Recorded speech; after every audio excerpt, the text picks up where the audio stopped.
Siamo a Sassari e questa è la tomba prospetto Molafà. La prima tomba prospetto identificata in Sardegna, bellissima, riproduce la stele delle tombe dei giganti. Adesso entriamo, vediamo un po', molto angusta.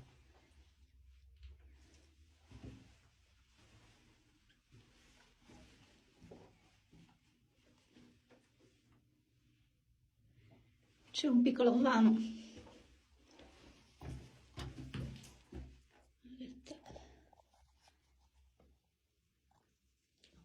umidissima.